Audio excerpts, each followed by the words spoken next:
En hoe gaat het ermee, heb ik menigmaal gevraagd aan zieken en aan bejaarden. En herhaaldelijk kreeg ik het antwoord: oh, ik ben nog gezond van hart, gelukkig. Ja, dat is inderdaad gelukkig, mevrouw. Maar was het een tijdje stil. Wat bedoelt u eigenlijk, dominee? Nou, u zegt dat u gezond van hart bent. Nou, en ik zeg gewoon, dat is gelukkig. Ja, maar vandaag, de meeste mensen hebben zo weinig inzicht. De meeste mensen hebben zo weinig kennis. En ze verraden zich eigenlijk. Soms al na enkele zinnen, soms al na één zin. In die consistoriekamer stonden we te kijken naar een foto van een oude dominee, Leemans. Dat zal dan de vader geweest zijn van die oude dominee die mij bevestigd heeft in Garderen. Dominee Leemans, die vroeger in Delft heeft gestaan. Dat is al jaren in de hemel. En die avond na mijn intrede, toen zegt hij: moet je eens goed begrijpen, Van Dijk. Als jij een kwestie krijgt met mensen hier, reken erop, dan kruipt je kerkraad in de bedstee en ze zetten de deurtjes een beetje op een kier. En als nou je tegenstander verslagen afdruipt, dan komen ze uit de bedstee en dan zeggen ze dat hij goed is uit. Maar als het mis is, en je hebt zelf het onder het spit moeten delven, dan zeggen ze: ja, maar dat had je ook zo niet moeten doen. Ik zeg: heb je anders nog wat?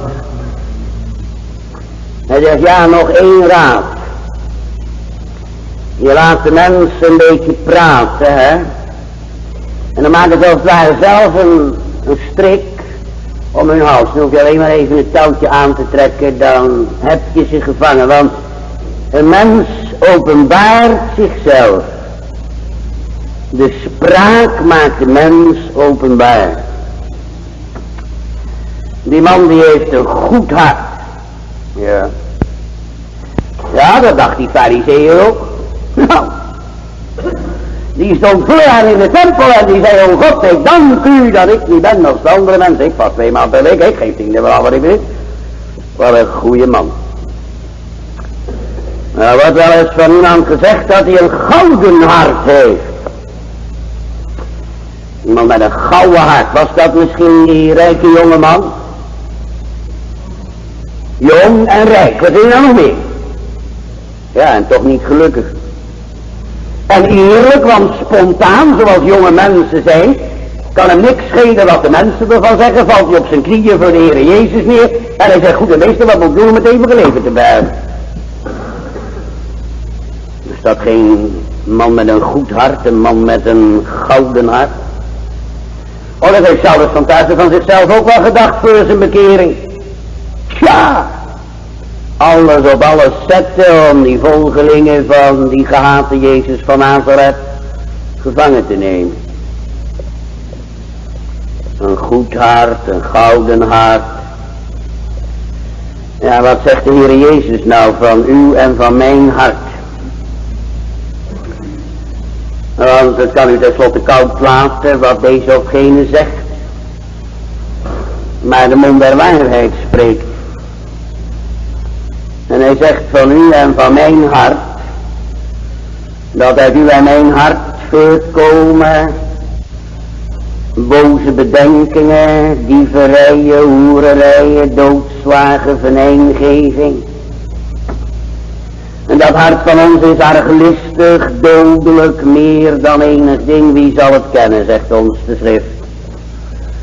En een van de oude schrijvers heeft dat hart van een mens vergeleken met een kooi vol onreine vogels. En wees maar blij als die kooi dicht blijft en die vogels er niet uitvliegen. Is dat alles niet erg somber? Is dat alles niet erg zwartgallig? Ze zeggen op grond van schrift en belijdenis dat ik van nature geneigd ben om God en mijn naaste te haten.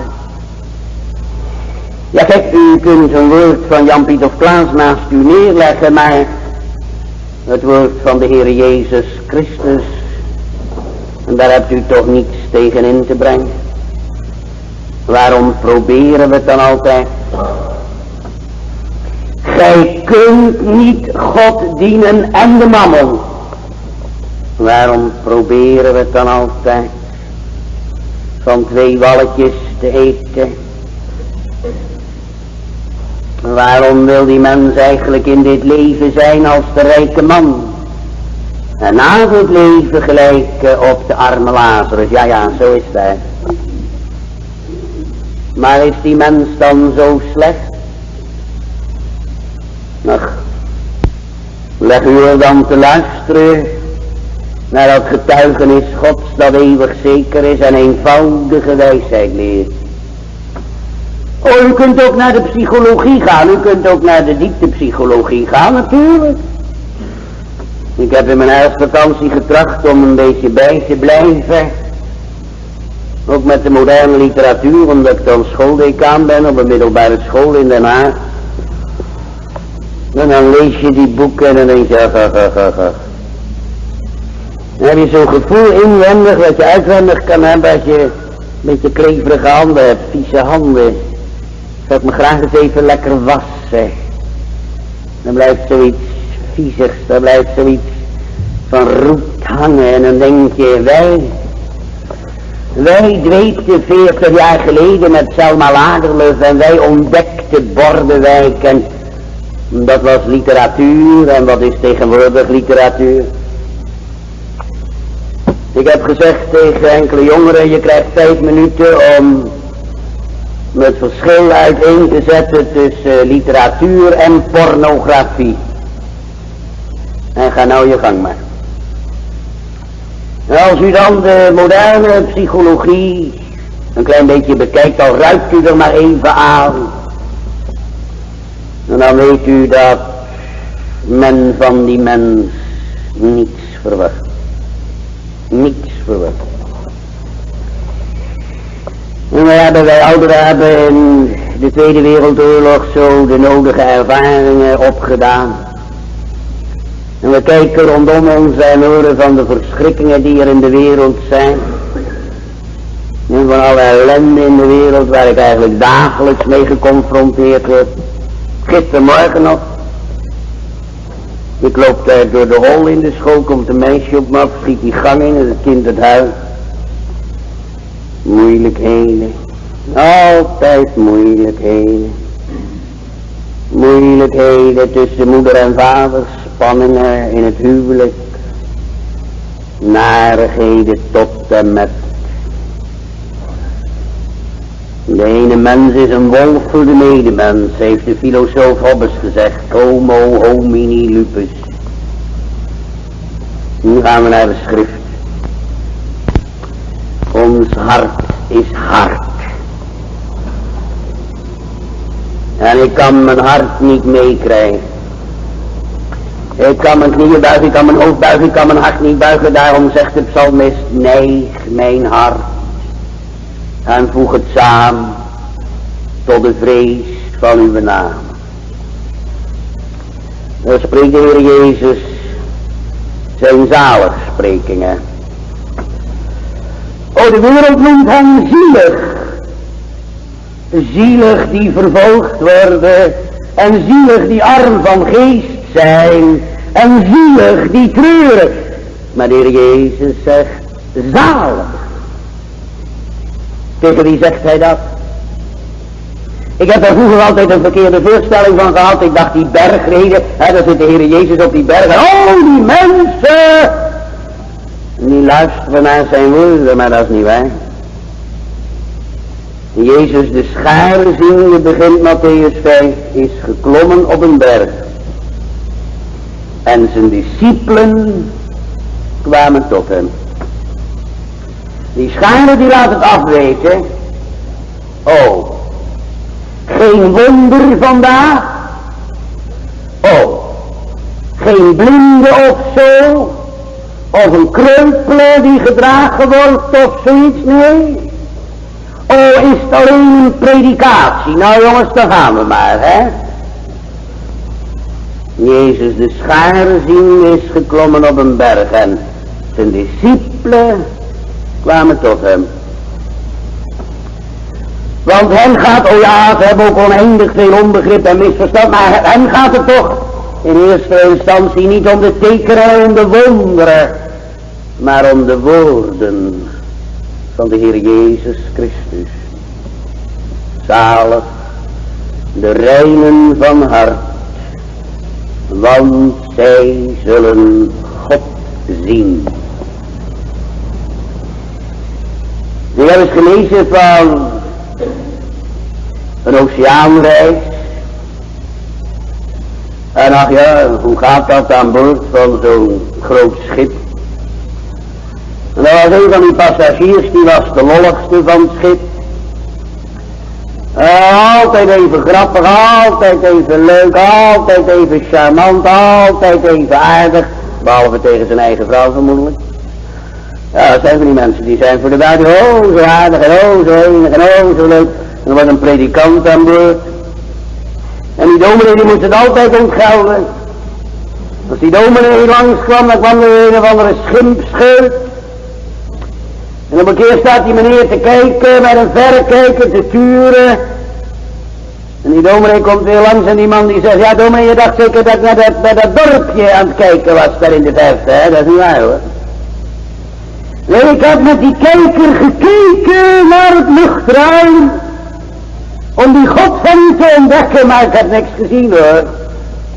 Nou, zei die dominee, die moeite had u zich kunnen besparen, want ik had u vooruit kunnen zeggen dat u niet zou zien, want alleen de reinen van hart, die zullen God zien. En naar uw gedragingen en uitspraken van de laatste dagen, dan moet ik veronderstellen dat u geen man bent die rein van hart is.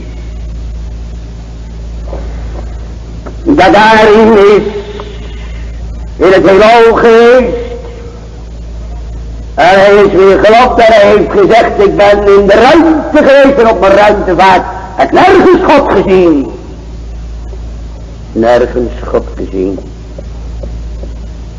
Nee, de Heer is ook te groot. Groter dan dit heelal, de schepper en onderhouder die dat schoon gebouw onwankelbaar in stand houdt. En hij wordt gezien met het oog des geloofs. En wij zijn van nature allemaal geestelijk blind. Van nature zijn we allemaal blind. Maar wilt u me dat even bewijzen? Ja, natuurlijk. Het woord. De Heer Jezus zegt. En leest u de brieven maar na, de 7 brieven aan de kleine Aziatische gemeente. Rijk en verrijkt en geen dingsgebrek. En ge weet niet dat ge zijt jammerlijk, ellendig, arm, naakt en blind. En als de Heer Jezus dat zegt, wie waagt het dan om op te merken, dat is niet waar. Dan zijn we met stomheid geslagen. Jammerlijk, ellendig, arm, naakt, blind. En u moet die mens van blind zien worden. U moet die mens van dood levend worden. U moet die mens wederom geboren worden. Dat zijn de twice-born people. De mensen die 2 maal geboren zijn. Iemand verloor alles wat hij had op aarde. Alles. Zijn kinderen, zijn bezit, zijn gezondheid, de liefde van zijn vrouw. En hij zit op de mestvaalt die Job. Ik weet, mijn verlosser leeft, zegt hij een psalm op de mestvaalt. En hij zegt, met het gehoor des oors heb ik u gehoord, maar nu ziet u mijn oog. Dat noemden ze in de middeleeuwen naar het Griekse werkwoord miein, de ogen sluiten. De mystiek. De mystiek. Het ingekeerde leven. Kom daar nou eens op. Kom daar nou eens op. Ach, dat is allemaal ziekelijk gedoe. Dat is mysticisme. Mysticisme is te verwerpen. Maar mystiek is onmisbaar. Nu ziet u mijn oog. U zoekt mijn hart, mijn oog blijft op u staan. En er staat in de Bijbel, niemand heeft ooit God gezien. Nou, hoe ruimt u dat? Ik zal u vertellen, vroeger als gymnasiast was ik iedere zaterdagmiddag op de Goudse Singel, op de boekenmarkt in Rotterdam. Dubbeltje, 3 voor een kwartje, wat heb ik daar al aan boeken vandaan gesleept. En dat waren hele mooie boeken. En ik herinner me nog een zaterdagmiddag dat de oude dominee van Grieken uit Rotterdam daar stond. Later de schoonvader van mijn zuster. En die zegt tegen die koopman, wat kost dat boek? En iemand die zegt zoveel. En dominee van Grieken betaalt. Ik zei later tegen hem, als u nou eens een boek wil kopen, dominee, geef mij dan even een tip. Want dat pingelen, dat kunnen wij jongens wel hoor. Want hij laat u 3-4 maal te veel betalen. Dat kunnen wij wel hoor. Er stond er op die Goudse Singel in Rotterdam zo'n kraam, zo'n boekenkraam van de dageraad. Ouderen, weet u het nog dat er in Rotterdam over de Koolsingel zaterdags die geweldige grote wagen reed met die enorme letters, God is het grootste kwaad. Nou, ik heb het zelf gezien in mijn jeugd. En dan was die vereniging de dageraad en daar stond die stand op de markt op de Goudse Singel. En dan heb ik eens een keer een boekje gekocht. Nou, ik had wel staan bladeren in die spotbijbel, die hadden ze ook uitgegeven, een spotbijbel. Van Genesis 1 tot Openbaring 22 werd een spot gedreven met Gods woord. Dat heb ik nooit durven kopen. Maar ik heb wel gekocht een boekje, een brochuretje van Constance. Tegenstrijdige teksten in de Bijbel. Links en rechts, weet je wel. Nou zie je wel, die Bijbel die klopt niet. Zie je wel dat het onzin is om in de Bijbel te geloven? Nou, dat kan je toch vanavond ook horen, beste kerel. Hè? Ja, dan staan we daar te vertellen van Job. En die zegt, met het gehoor des oors heb ik u gehoord. Maar nu ziet u mijn oog. En dan staat in diezelfde Bijbel, niemand heeft ooit God gezien. Hoe kan dat nou rijmen? Ach, dat kan een natuurlijk mens ook niet rijmen. Want die verstaat niet de dingen die des geestes God zijn en ze zijn hem een dwaasheid. Nee, kan ze niet zien omdat ze geestelijk onderscheiden worden. Daar is dat niet-een. Daar is die mystiek, daar is dat God en de ziel. Hij sprak en ik hoorde, hij hoorde en ik sprak, ik wandelde en sprak bij de Heer. Daar is dat gemeenschap hebben met God, iets van zijn heerlijkheid mogen zien. Oh ja, eenmaal zie ik al, luister, mag de gelovige zeggen als ik in de hemel kom. Maar hier op aarde mag hij daar een voorsmaak van hebben. Want God is Israël goed voor hen die rein zijn van gemoed. Wie er hart gewassen is door het bloed van de Heer Jezus Christus, dat reinigt van alle zonde. Want al wist u met salpeter en al naamt ge veel zeep daartoe, lieve mensen, wat zal het allemaal baten? De profeet zegt het toch in de naam des Heeren. Eén ding is nodig, één ding alleen, dat bloed van de Heer Jezus Christus, o bron van het hoogste goed, was, reinig mijn gemoed van mijn verborgen zonde. En dat hart, dat trekt naar hem. En dat hart heeft de optrekkingen tot God en de verheffingen tot de God des levens. Mijn hart roept uit tot God die leeft, dat aan mijn ziel het leven geeft. Dat hart Dat heeft zo'n verlangen. O Heere, mijn ziel en lichaam hegen en dorsten naar u. In een land dat door en mat van droogte brandt, waar niemand lafenis kan krijgen. O, om God de Heere te mogen aanschouwen. In zijn deugd en in zijn gerechtigheid.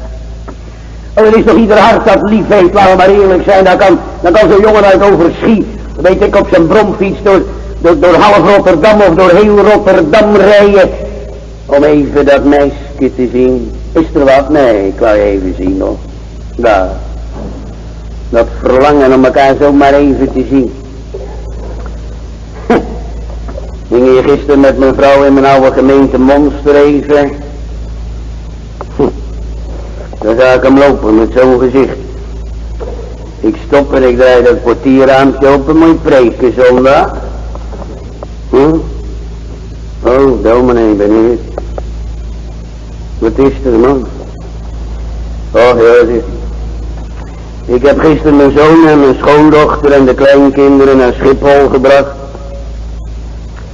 We gaan naar Amerika, voorlopig voor 5 jaar, als het goed gaat voor altijd en het zal wel goed gaan.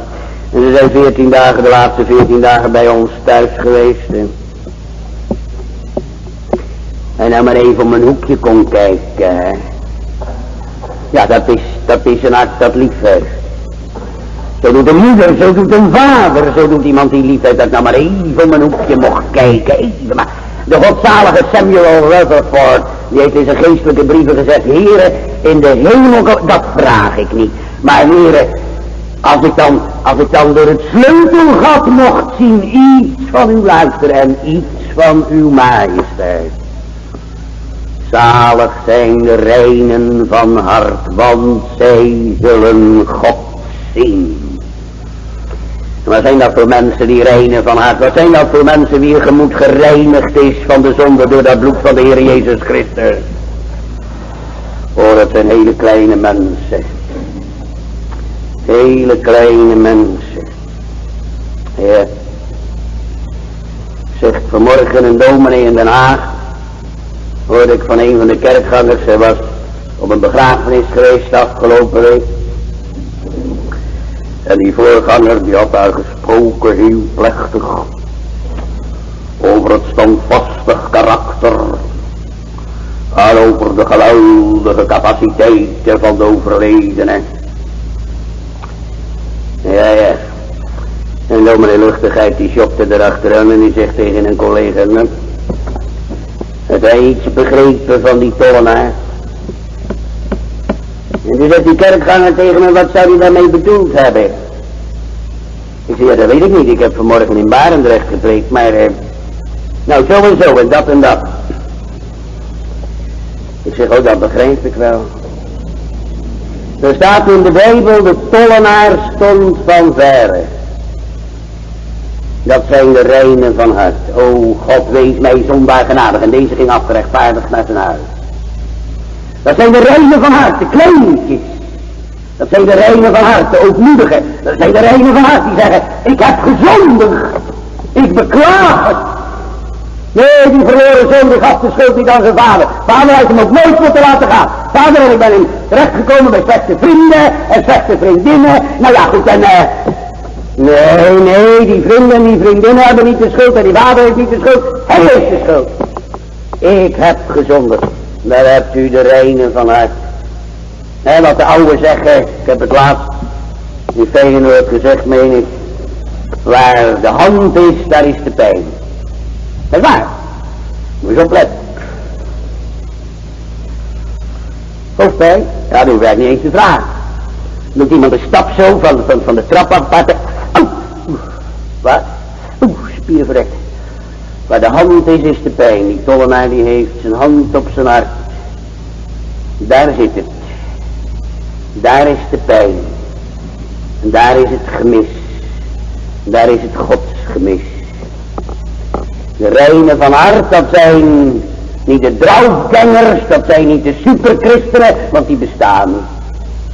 Die bestaan niet. De Heer houdt over een arm en een ellendig volk. Dat op zijn naam ook een arm en een ellendig volk. En de Heere God die kijkt nooit naar medailles, maar de Heere God die kijkt naar littekens. En waarom? Ja, en ik ken u niet. Maar ja, dan kunnen er ook hier zijn die tegenspoed hebben in hun persoonlijk leven, in hun huiselijk leven, in hun zakenleven. Maar dat het zich allemaal zo anders voorgesteld. Het is zo moeilijk. Ze moeten met Azaf zeggen, mijn beproeving is er elke morgen. Ja, lieve mensen, wat heeft de Heer Jezus nou gezegd, hè? Hij heeft gezegd, in de wereld zult ge verdrukking hebben. Ben u nou nooit eens bang voor de voorspoed? Of ben ik nou alleen zo'n rare dat ik wel eens tegen mijn vrouw heb gezegd, kind, het gaat veel te goed. Het is veel te mooi. Dat je bang voor de voorspoed. Het zal wel een bastaard wezen. En geen kind. Het gaat alles zo mooi, het gaat alles zo prachtig. Bent u nou nooit eens bang voor de voorspoed? Ja, maar moppert u dan in tegenspoed of leert u door genade om in tegenspoed geduldig te zijn? Reinen van hart, dat zijn mensen die met schortinghuis van zichzelf zeggen, ik kan niet, ik wil niet, ik weet niet, ik heb niet en ik deug niet. Ja, dat is dat innige christendom, dat boek van die dominee uit Midwolda. Ik kan niet, ik wil niet, ik weet niet, ik heb niet en ik deug niet. Dat zijn de reinen van hart. Heer, mijn hart is boos en schuldig. Zo heeft hij Jesaja het ervaren, als hij de heerlijkheid, de luister God ziet, en de Sirach zeggen, heilig, heilig, heilig, is de Heer der Heerscharen. Dan zegt Jesaja niet, oh wat verrukkelijk, maar dan zegt Jesaja, wee mij, want ik verga, omdat ik een man van onreine lippen ben en woon in het midden van een volk dat onrein is. Daar hebt u. Die mensen die kennen hun onreinheid. En die mensen die weten dat ze van hoofdschedel tot voedsel melaats zijn. Dat zegt Gods woord. De reinen van hart die door het bloed van Christus gereinigd worden van al hun zonden. Laat, Heere, uw bloed over mijn vuilheid vloeien. Die mogen hem zien met een oog des geloofs. Ja, Heere, Heere, toon ons de Vader en het is ons genoeg. Ben ik zo lange tijd met u lieden en hebt gij mij niet gekend, Filippus, die mij gezien heeft, die heeft de Vader gezien, vertelt Johannes in het 14e hoofdstuk. En ik zei gistermorgen nog tegen mijn leerlingen, waarom moet je de stukken uit de Bijbel leren, waarom moet je... Ik zeg, nou, er kan een tijd komen, misschien of omstandigheden komen dat je geen Bijbel hebt of dat je niet meer lezen kan. Of... En jij dat nou nooit als je in bed ligt, dat je niet slapen kan soms. En wat doe je dan? De tafel van 7 opzeggen of de tafel van 8 opzeggen? Is niet veel mooier om dan stukken uit de Bijbel voor jezelf op te zeggen. Uw hart worden niet ontroerd, gij die er gelooft in God gelooft ook in mij. Dat is Johannes 14 en diezelfde Johannes die heeft gezegd van Christus, wij hebben zijn heerlijkheid aanschouwd, een heerlijkheid als des enig geborene van de Vader, vol van genade en waarde. En dan hebben ze dat mens gepakt, het is een sletje geweest natuurlijk, het is geen geraffineerde tante geweest, want die pikken ze niet op heterdaad, die hebben ze gesleept. Op heterdaad betrapt bij overspel bij de Heer Jezus. En ze zeggen dat mens kan doodgegooid worden. Hè? Wie van u zonder zonde is, die werpt het eerste steen. En ze gingen weg, beginnende van de oudste. En de Heer is met die vrouw alleen, waar zijn uw beschuldigers? Is er niemand die u veroordeelt, dan veroordeel ik u ook niet. Doe het niet meer. Ga heen en zondig niet meer. Vol van genade en waarheid. De reinen van hart, Die zien hem in zijn deugden, in zijn eigenschappen. En die zien hem met het oog des geloofs en die verlangen onuitsprekelijk, wanneer zal ik ingaan en voor Gods aangezicht verschijnen. Ze hebben zichzelf leren kennen als de geestelijk melaatse. En ze hebben gezegd, Heer, indien ge wilt, ge kunt mij reinigen. En hij zei, ik wil, word gereinigd. En beste mensen, dat is nou niet een kwestie van geleerdheid of kennis. Ik ben in de afgelopen week bij iemand geweest die een tijd in het ziekenhuis ligt, al lang ligt ze er, ze is 57 en ze heeft het verstand van een kind van 1,5. En tot eer van het ziekenhuis Bethel in Delft, in die kamer bij dat meisje van 57, er staat een grote vogelkooi van thuis met 20 vogeltjes. Heerlijk, hè? Ja, volgens de voorschriften kan het natuurlijk niet, maar ja, dat is zoiets menselijks. Dat vind ik prachtig als je dat meemaakt in deze verzakelijkte tijd, zoiets menselijks. Mooi, hè, Truus, die vogels. Ja, zegt ze dan. Truusje, ja, meneer, weet je waar ik ben? En ze wist het en mijn vrouw herkende ze. Truusje, als je nou zou sterven, ga je daar naartoe? De Heer Jezus. Waar is de Heer Jezus? In de hemel. Wat doet de Heer Jezus in de hemel, liefje? Voor mij, ja, moet je horen. Moet je horen, wanneer heb je dat gehoord? Maandag. Uit de mond der kinderen heb gij u opbereid, ja. Hoor, hoe gepast. Wat doet de Heer Jezus in de hemel, Truus? Voor mij bidden. Ja, en wat nog meer, Truus? Plaatsje maken, zegt ze op zijn Westland. Plaatsje maken. Plaats bereid. Ja, ik praatte nog even met dominee van den Braat uit Monster. Ja, ik praatte nog even met dominee van den Braat uit Monster. Je zegt ook toch vast, Dirk, dat een gekende is, hè. Ik geloof toch vast, oh ja, zei dominee van den Braat, daar heb ik nooit aan getwijfeld. Nooit aan. Ziet u wel, lieve mensen, het zit er niet in geleerdheid of weet ik wat, hoor. Het is alleen een kwestie van genade. En waar genade valt, daar valt genade. En dan kun je je druk maken in dit leven. En wat maken we ons al niet druk? En dan zeggen we, ja, waar maak ik me eigenlijk druk voor? Want je kan toch niks meenemen. Nou, dat is niet waar, hè. Oh, is dat niet waar? Nee, dat is niet waar. Dan kun je het anders altijd, ja, wat ik altijd gehoord heb, dat is onzin. Dat zei die man tijd geleden ook. We ben van één lap gescheurd, zei hij zo, ja. Ik zei, nou, dat heb ik meer gehoord, die uitdrukking, maar die is niet bijbels, hoor. Dat is een volkomen onbijbelse uitdrukking, hoor. Dan hebt u dan van nog zo degelijke mensen misschien gehoord, maar het is helemaal niet bijbels, denk daar goed op.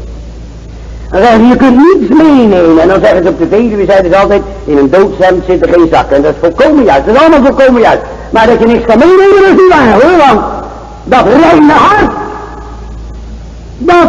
hart, dat zal God zien, dat zal verzadiging van vreugde mogen ontvangen. Gij hebt eerlang met het levenspad bekend, waarvan in druk het vooruitzicht mij verheugde, uw aangezicht in gunst op mij gewend, schenk mij in het kort verzadiging van vreugde, de lieflijkheid van het zalige hemelleven, mocht eeuwiglijk, en dan kan de kerk zeggen, zal eeuwiglijk uw rechterhand mij geven. Dat hart, en dat gaat naar de Heere. En daar wordt rekenschap afgelegd. En mijn vrienden, is er nou in uw hart een wijd verlangen naar hem? Naar thuis. Ik verlang zo naar huis. Hoeveel zieken hebben me dat al gezegd? verlang zo naar huis. En in gevangenschap in de oorlog, wat zeiden we? Oh, je wist niet hoe je aan je dierbare gehecht was. Tot je ze miste. Thuis. Zou ik ooit nog thuis komen? Ja. Zo zag Toon Hulscher het in de 30er jaren. Die mensen in die spoorcoupé. Ja, die moe met die drukke jongen voor dat raam. En die man met dat schunnige blaadje, die grinnikte toen hij het las. En dat nonnetje dat schuw te midden van haar rokken zit. En het ongewone vergeet nu zijn eigen tijden bid. En prevelt glorie zij de Vader en de Zoon en de Heilige Geest. En dan die man met dat schunnige blaadje, die grinnikt als hij het leest. En ziet al die mensen in Amsterdam een centraal station uitstappen. En dan zegt ze: waar reizen ze heen allen? En komen ze alle thuis?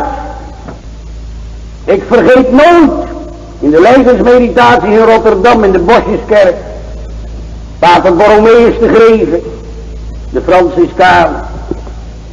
En hoe hij dat tekenen Scheveningen. En al die mensen daar aan het strand en spelen en ballen. En dat hij dan uitriep: wie wordt zalig? Wie wordt zalig? Denkt u daar wel eens aan? Waar reizen we naartoe? Waar gaan we heen? Heere, een oog dat u slechts ziet. U zoekt mijn hart. Mijn oog blijft op u staan. Daar gaan. Kent u er iets van? Een vermaak.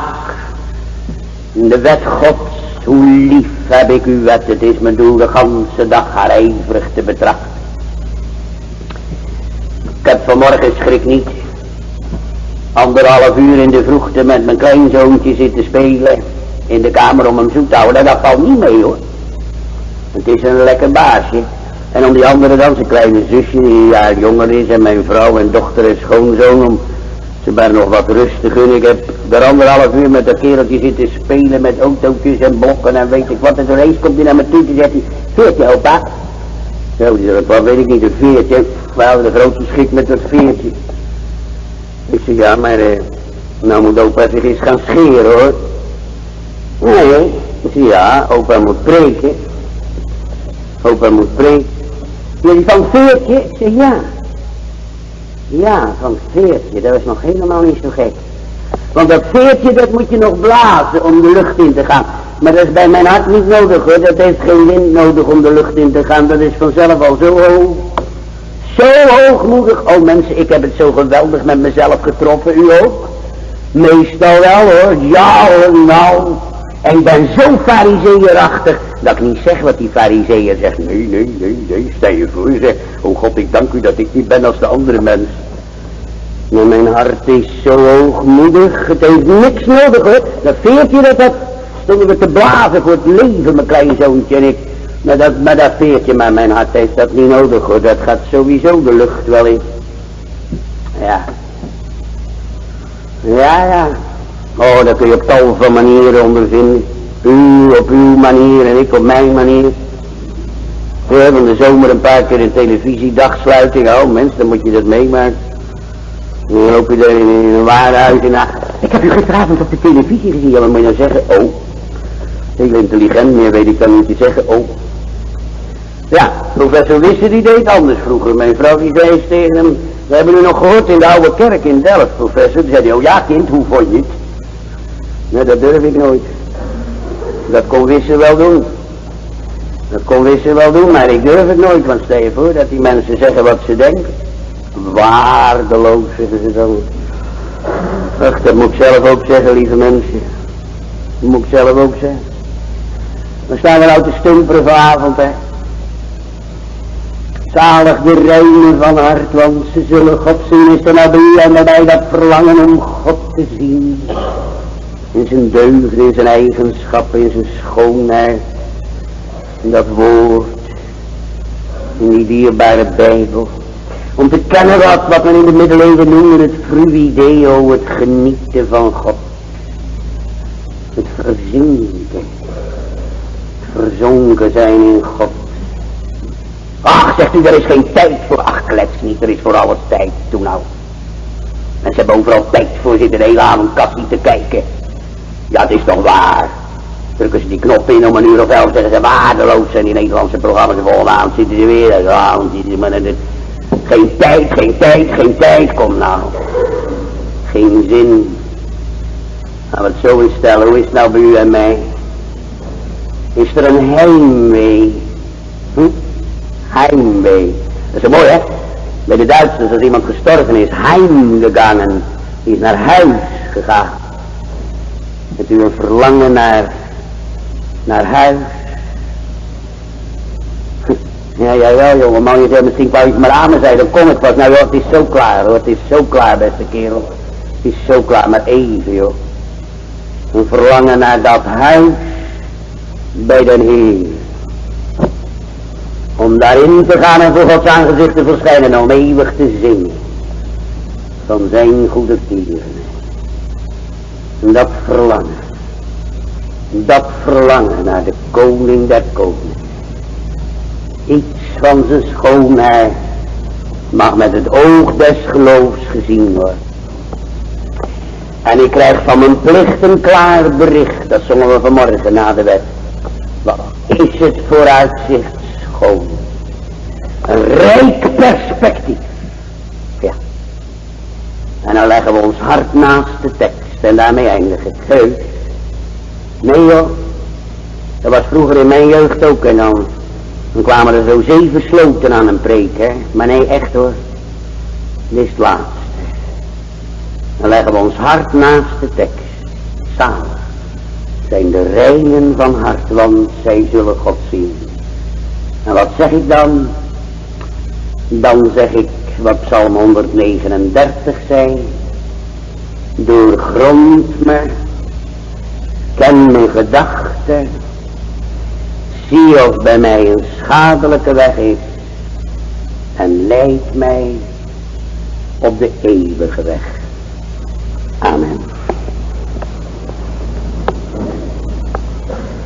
En dit is alles wat wij u vragen willen. Nee, niet alles. Wij vragen u vergiffenis over wat niet goed was in denken en spreken. En dat vragen we u dan eerst. En verder alleen maar neig ons hart.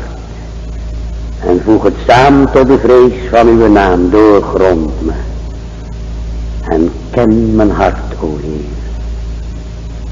En laat deze bede niet alleen nu, maar al de dagen van ons leven uit ons hart opwellen tot u de levende God, die in de Heer Jezus Christus vlakbij gekomen zijn en door de Heilige Geest wat onrein is, rein maakt door dat bloed van het lam.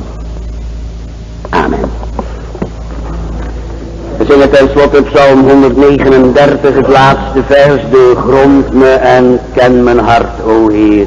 Psalm 139, vers 14.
Denkt u aan de collecte voor de zending bij de uitgang graag. Ga dan heen in vrede en ontvang de zegen in de naam des Heeren. De genade van de Heere Jezus Christus en de liefde van God de Vader en de gemeenschap van de Heilige Geest zij met u allen. Amen.